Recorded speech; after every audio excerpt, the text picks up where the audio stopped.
Барлықтарыңызға сәлем, каналыма қош келдіңіздер.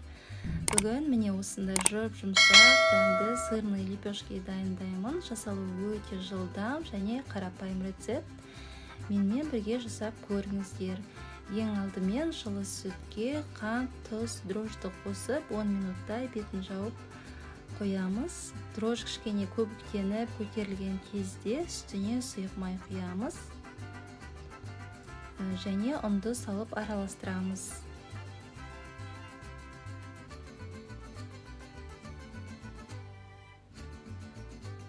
Қолымызбен илеп болған соң бетін жауып көтерілуге 1 сағаттай қоямыз.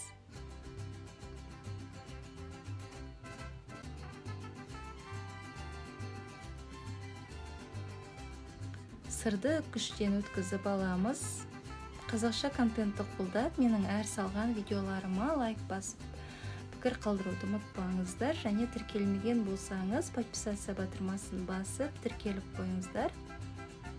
Дайын болған қамырды алып 4 бөлікке бөлеміз, және оларды дөңгелетіп аламыз. Формаға пергамент қағазын төсеп, қамырды қолымызбен басып, жайып шығамыз. Құрамына қажетті заттардың мөлшерін описанияға жазып қойдым. Әрқайсысын осылай дөңгелетіп жайып шығамыз. Нанның ортасы көтеріліп кетпес үшін шанышқымен ортасын басып қойдым. Әдемі жылтырап пісу үшін жұмыртқаны жарып шығамыз.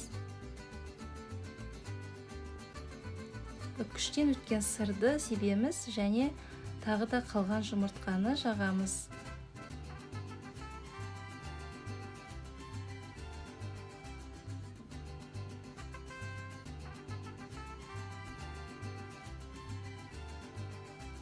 «180 градуста 15-20 минутта пісіріп аламыз.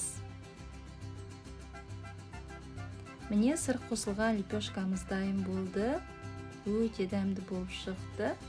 Сіздерге ұнаса лайк басып, маған кері байланыс білдіріп, пікір қалдыруды ұмытпаңыздар.